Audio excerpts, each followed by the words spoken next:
I'd like to just begin by asking if there's a specific film that sparked your interest in movies that led to your career in entertainment journalism. I mean, that's a great question, and I would answer by saying I think everyone at different moments of their life has a movie that makes them realize different things, right? I remember being a kid going to see Jurassic Park on the big screen and then rewatching the VHS over and over again, and even necessarily maybe without realizing it, noticing how much I loved certain shots, or that John Williams' sweeping score was having an emotional impact on me. Now, obviously, at that age, at 5, at 6, at 7, you can't verbalize it, and you're not connecting that what you're seeing on the screen is having this kind of impact on you. But you know something's there. You know that it's making you feel a way that keeps drawing you back, that maybe in a way that other movies aren't doing. And so the first movie I remember doing that for me was Jurassic Park. I remember in high school, this is such a cliche, quintessential whenever I was in high school answer, but Quentin Tarantino's Pulp Fiction was the first time I sat down. Now, granted, Pulp Fiction came out in 94. I was in high school from 2002 to 2006. So it had been out, but that was the first time I sat down and used all of my parents' black ink cartridge and printed out the entire script and sat there and read it like a novel. Again, sort of where a light bulb went off, and I realized, oh, there's beauty in how these things are written from the earliest stages of when a writer puts pen to paper. Forget when John Williams comes in with a score. Forget when Scorsese calls action. When someone puts pen to paper, that's where magic can begin. And so that really sparked me going down a rabbit hole of printing out other scripts and reading other classic scripts. I remember sort of reading, I think I printed out, I want to say I printed out Chinatown, and I printed out all these sort of scripts. So that was, if I had to sort of narrow it down to two, I would say those were sort of the two watershed moments that really made me pause and go, oh, I don't just love this movie. I need to understand why. I need to reverse engineer whatever it is about these movies that's making me feel this way, because I'm starting to feel it with other movies too, but the source is right here. And so I would say, if I had to narrow it down, I would say Jurassic Park and Pulp Fiction. Thank you. Those are great films and great answers. So that's Yeah. awesome. Since moving Jake's takes to Houston, where you were born, from Houston, where you were born, to Chicago, what do you think is the most challenging part about that transition? And what's your favorite part about Chicago that you may not have expected before moving here? Well, less about a change in the city, because every particularly major market, and keep in mind both Houston and Chicago are both top 10 markets. Both of them have a want and a need and a thirst for entertainment. Everyone at home, whether you're in Houston and you're staying inside because it's 112 degrees outside and you're looking for something to binge, or it's Chicago and it's 0 degrees outside and you're looking at just to stay inside and looking for something to binge. Everyone's looking for that sort of entertainment. I would say if there was any kind of a change that I've experienced, it's just by nature of the industry, right? Whenever I started out doing this job, I wasn't really putting, you mentioned watching some of my stuff on YouTube. I didn't, I lost a good amount of years of some really great interviews because I wasn't really focused on creating this virtual catalog of my work. I would do these interviews and they would air on the local Fox station. And it really wasn't until a few years had passed that I thought, I really should create this library of stuff that I can, this Rolodex, this jukebox where I can hit B4 and call up an interview that I did 8 years ago. I'm so mad at myself for not doing that sooner. But the industry has changed so much in how I'm getting those interviews to you. It's used to just be a weekly segment on the local Fox station, and that was it. Now, I've got to cut different segments and I've got to present them different ways because how I give them to you on the air is different than how I'm given to you on Facebook or on Instagram or on TikTok or on Twitter. And they've got to be cut in different frame ratios. And sometimes they're better if they start with a quick snappy sound bite and then go back to the beginning. And sometimes it's better if it's a little bit longer and you bring in B-roll. But then YouTube, you have to be careful because you got to be careful with copyright strikes and B-roll. All of these things that I never really had to worry about. So the job, the core job has stayed the same. My love for the job has stayed the same. The reason I do the job has stayed the same, and really sort of how I do it has stayed the same. It's more about how I'm giving it to you and how it needs to be presented to you, because every medium, every facet of social media, every different audience of my show. My morning show is 6 hours long, and my 5 a.m. audience is different than my 9 a.m. audience. And I got to think about that and the sort of questions, I can go a little bit more nerdy in 1 hour and less nerdy in another. And so it's so funny how, like, the meal is the same. It's just how I'm chopping it up and plating it is a little bit different. So it's less of one city is different than another city. I would say Chicago, by nature of being a bigger city, is a little bit more entertainment friendly. There's a lot more, I think, happening here. And I don't think the people of Houston would get mad at me for saying that. We got a lot of big Broadway shows that start here before going to Broadway, or if it's like Hamilton, it's the first stop here post Broadway. And so we get a little bit of that, which tends to be, and here's what I'll tell you too.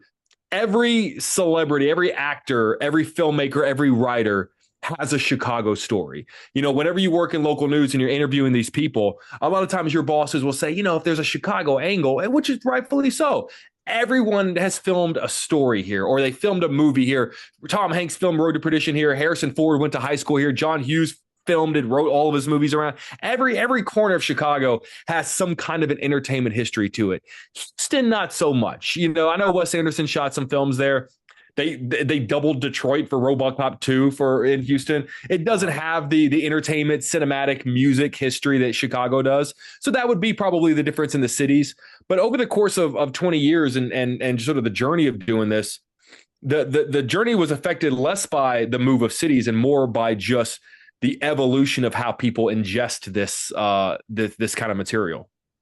Yeah, that's a great answer. And it's a perfect segue to my next question, because it's about how incredibly prolific you are as an entertainment journalist, and you Thank you. interview Thank you. multiple celebrities across Fox 32 and your podcast and the Real Blend podcast. So this question is more about how you maintain that level of productivity and attention to everybody you interview.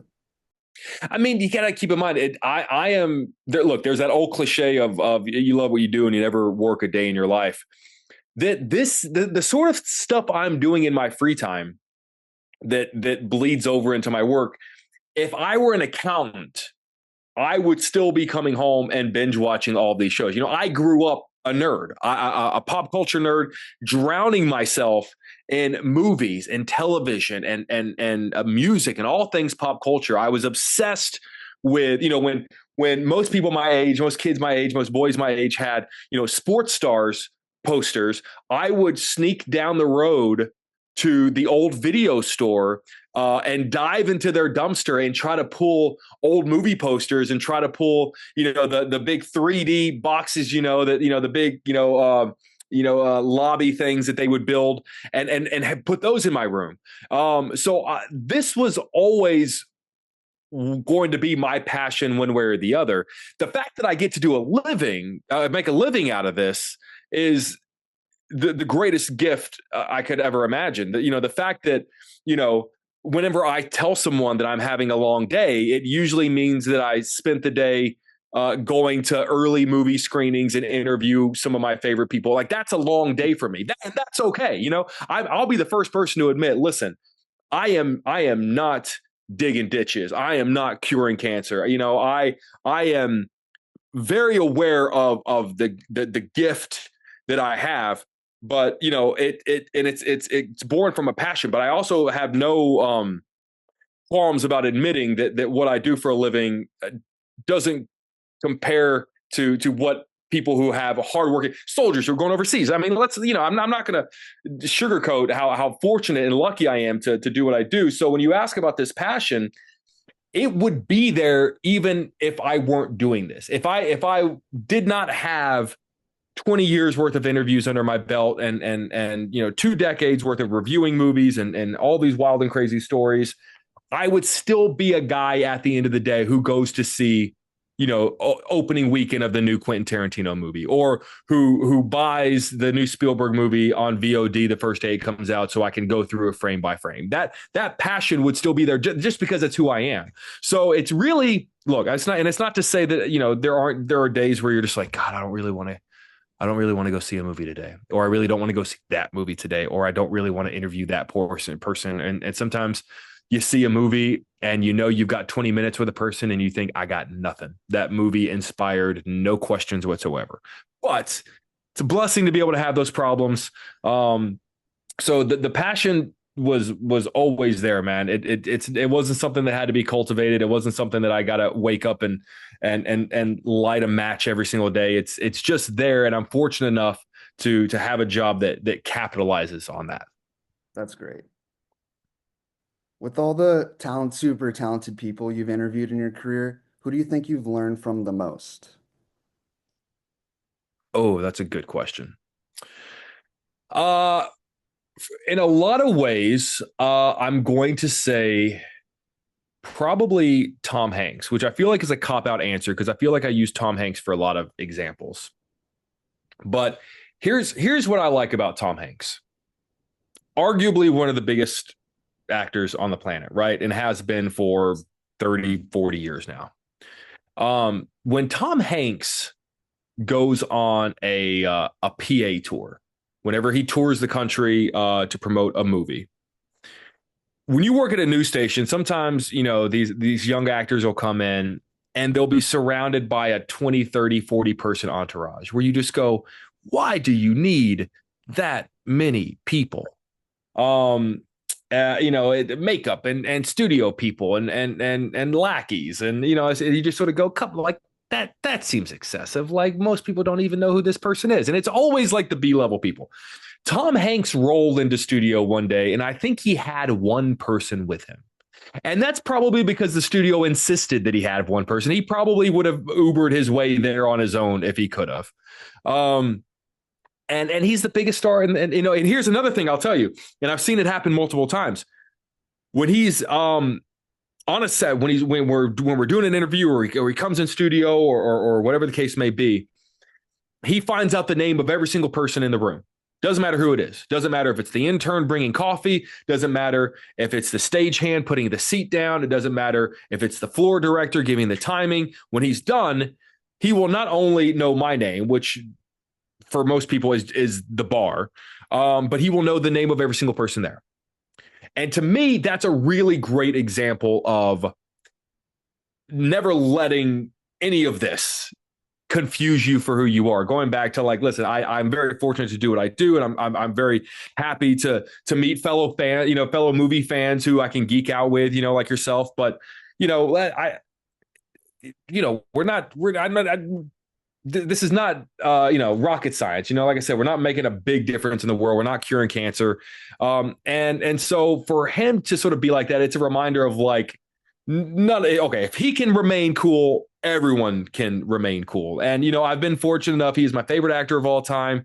I was able to tell him that the first time I met him like 20 years back. And since then, he's really gone out of his way to be incredibly kind to me, through his publicist Whitney. They always make sure that I get an interview with him whenever he has a project coming out. I've got a really beautiful typed, he's a big on typewriters, typewritten letter framed on my wall from him after one of our interviews.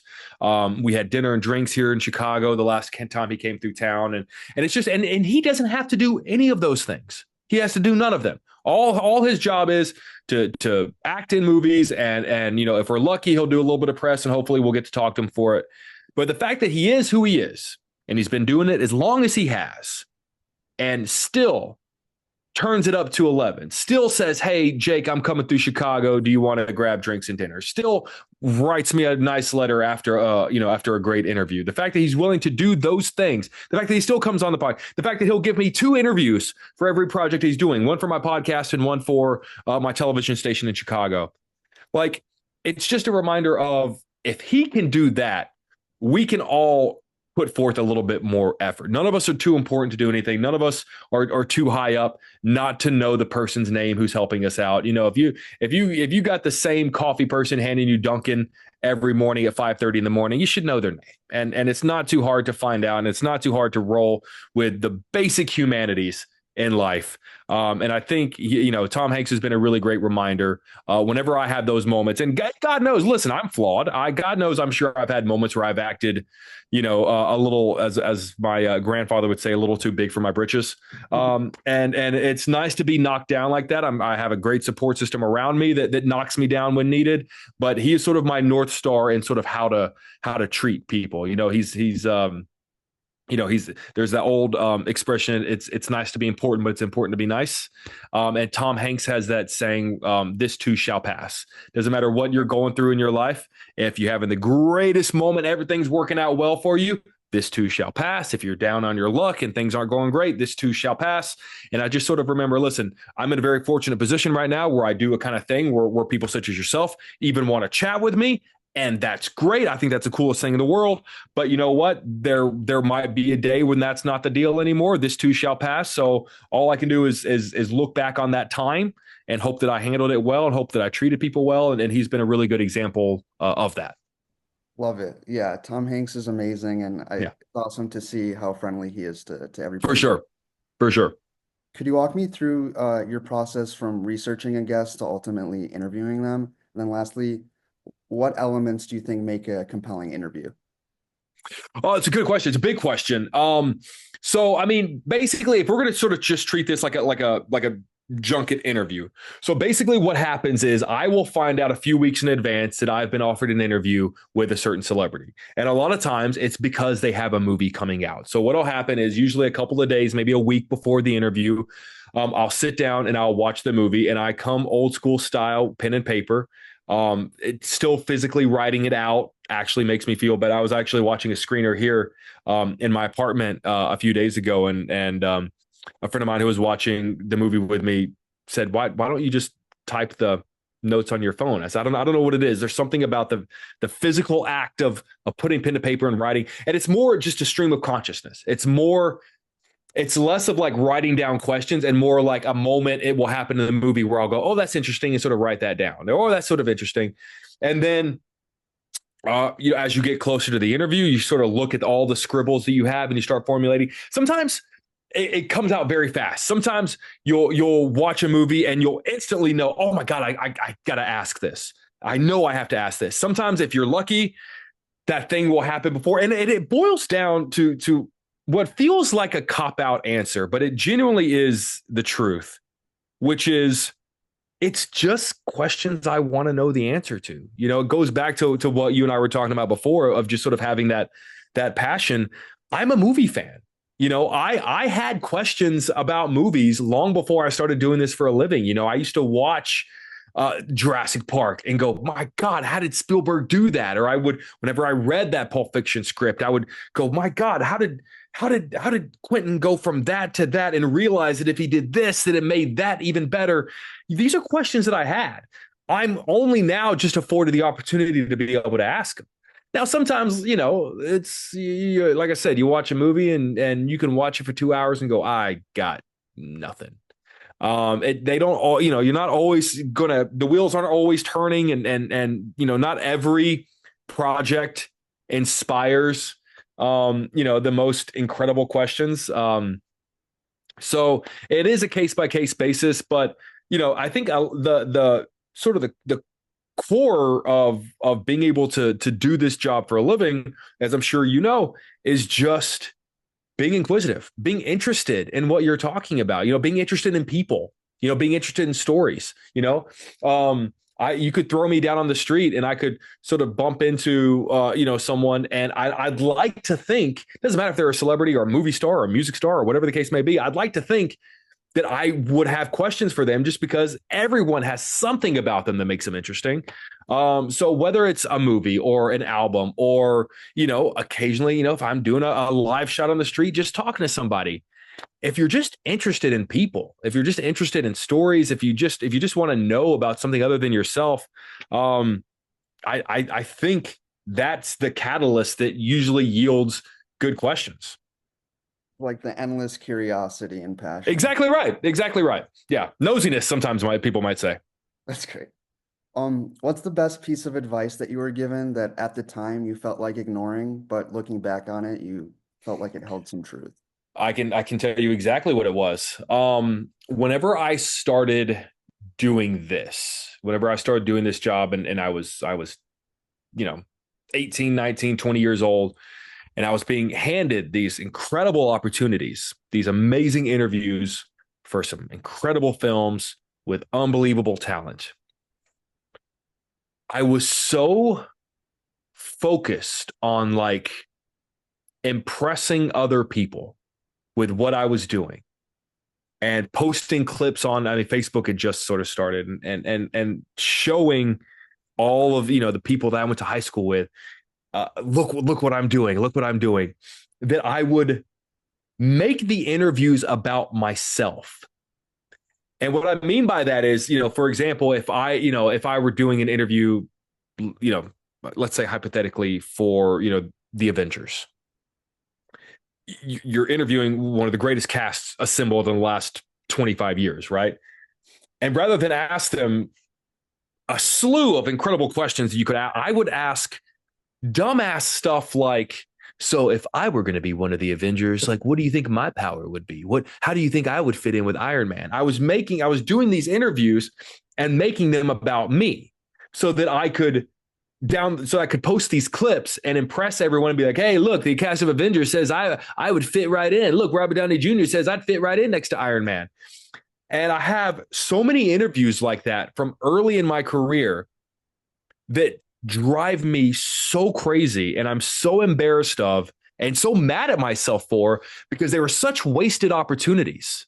And I look back at those interviews and go, my God, I cannot believe I had this person sitting in front of me for 10 minutes willing to talk about this movie. And all I did was talk about myself.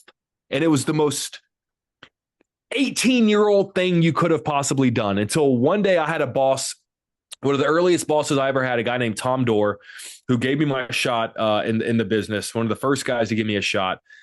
And he sat me down and he said, listen, you're doing a great job. We love what you're doing. We love your enthusiasm. But I got to tell you something. This isn't about you. When people are tuning in to watch these interviews, they want to hear from Brad Pitt. They want to hear from George Clooney. They want to hear from Julia Roberts. They want to hear from Meryl Streep. They don't want to hear them talk about you. He said, with all the respect in the world, the audience doesn't really know who you are. He said, so he goes, you're getting these great opportunities and all you're doing is talking about yourself. And that wasn't easy to hear at first because, when you're that young, you assume that you know everything and you go, oh, okay, well, but these clips are doing really well. But now, I cannot stress how right he was.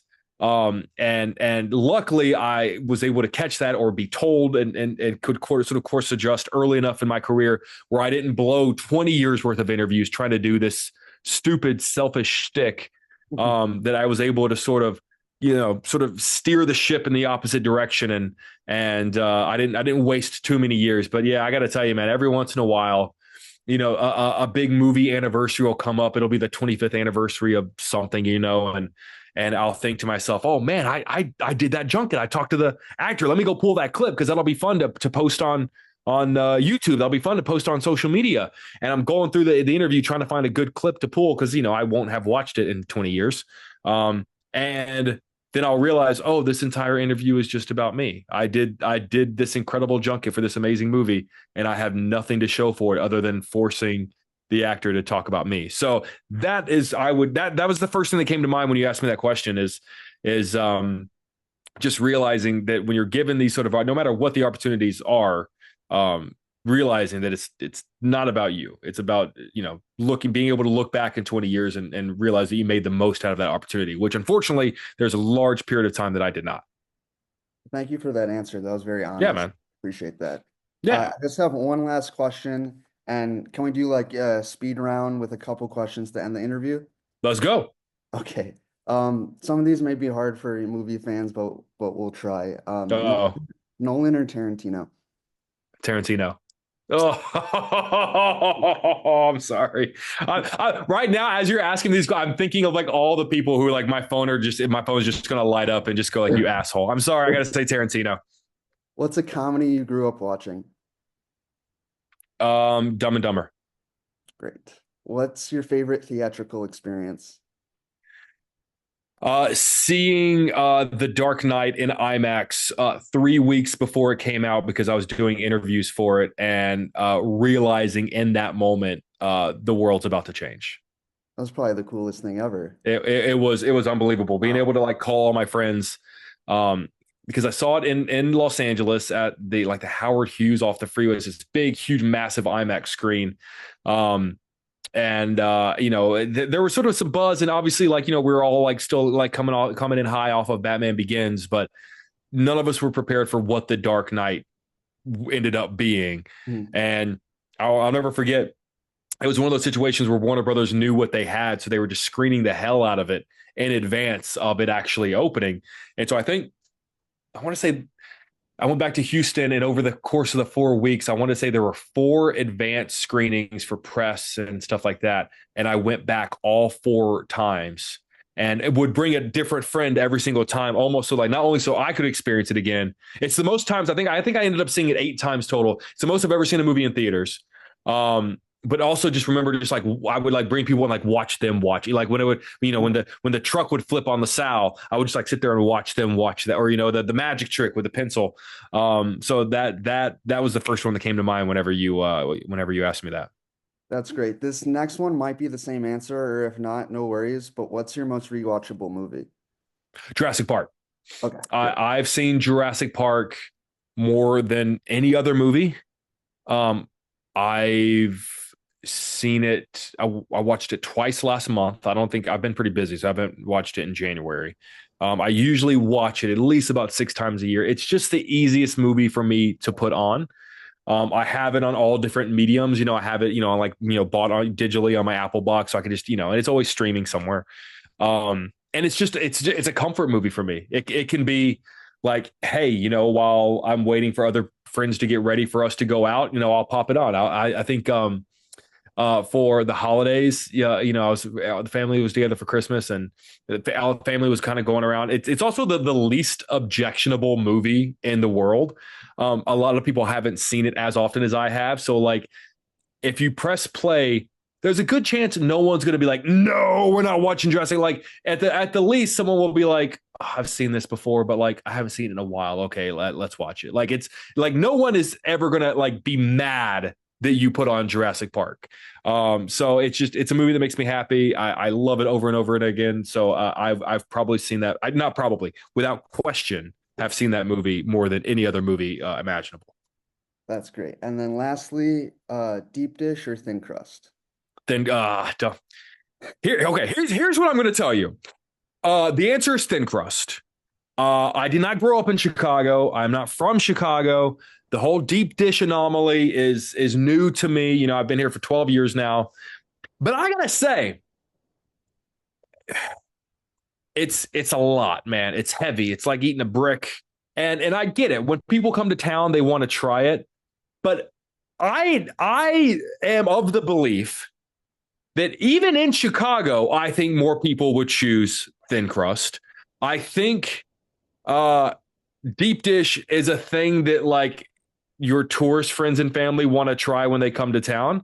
But I have it on good authority, at least amongst my friends, whenever we're getting together and stuff and we're ordering a pizza.